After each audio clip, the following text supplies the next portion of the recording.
জমিতে কাজ করতে করতে হঠাৎই চোখে পড়লো এদিকে একটা স্ট্রবেরি একেবারে পেকে লাল হয়ে গেছে। এই যে এই পাশটা, এটাতে এই জমিটাতে আমরা আলু চাষ করেছি মেইনলি। এই যে আলুর বর্তমান অবস্থা হচ্ছে এইরকম। এই হচ্ছে আমাদের যে এই পেঁয়াজের ক্ষেত তার একটা অংশ।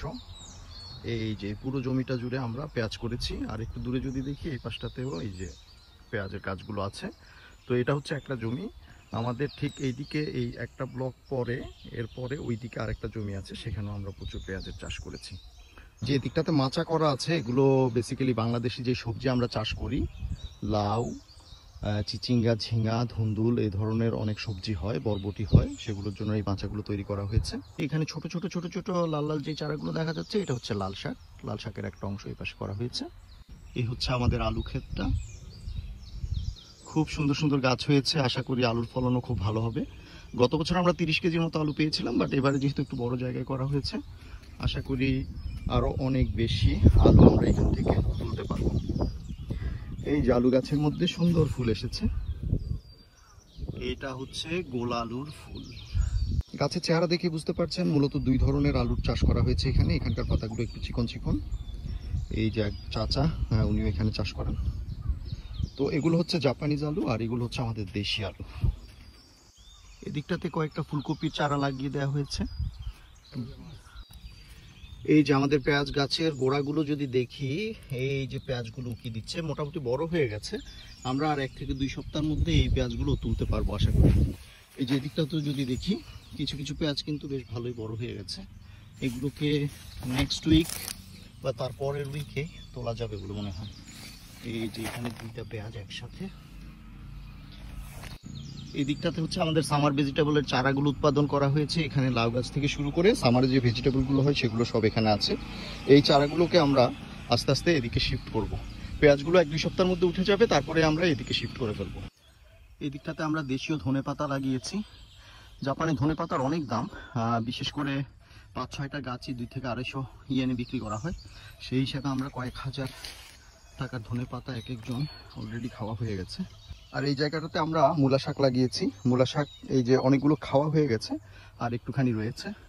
এই যে এই পাশে যে জাপানিজকে দেখতে পাচ্ছেন, আমাদের প্রতিবেশী, এই পাশের জমিটা উনি বাণিজ্যিকভাবে চাষ করেন, এই জন্য এই জমিটা অনেক বড়। এবং আমরা যখন সিজনের শুরুতে আমাদের যখন ট্রাক্টর এবং অন্যান্য যন্ত্রপাতির দরকার হয়, ওনার কাছ থেকে আমরা মোটামুটি ধান নিতে পারি। জমিতে কাজ করতে করতে হঠাৎই চোখে পড়লো এদিকে একটা স্ট্রবেরি একেবারে পেকে লাল হয়ে গেছে।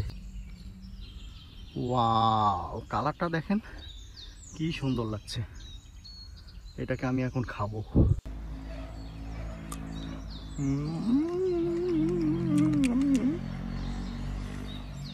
ইয়াম্মি। এই যে এটা হচ্ছে আমাদের দ্বিতীয় পেঁয়াজ রসুনের যে ক্ষেতটা আছে সেটা। মোস্টলি আমরা পেঁয়াজ রসুন করেছি, বাট এখানে কিছু হরেন্সু লাগানো হয়েছে, বাংলাদেশি যেটাকে পালং শাক হিসেবে আমরা খাই, ওইটারই একটা জাত এই দিকটাতে চাষ করা হয়েছে।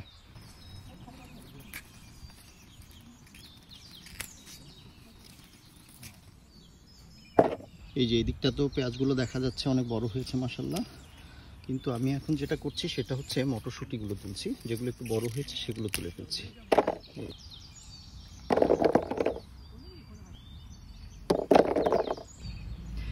এই হচ্ছে মটরশুঁটিগুলো আজকে তুললাম, আর কয়েকটা রসুন তুলেছি আজকে।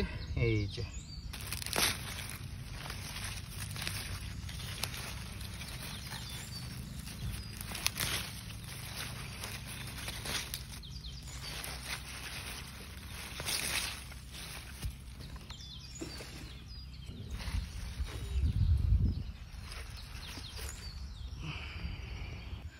এখন হচ্ছে আমরা ফ্রেশ কোরিয়ান্ডারগুলো তুলবো।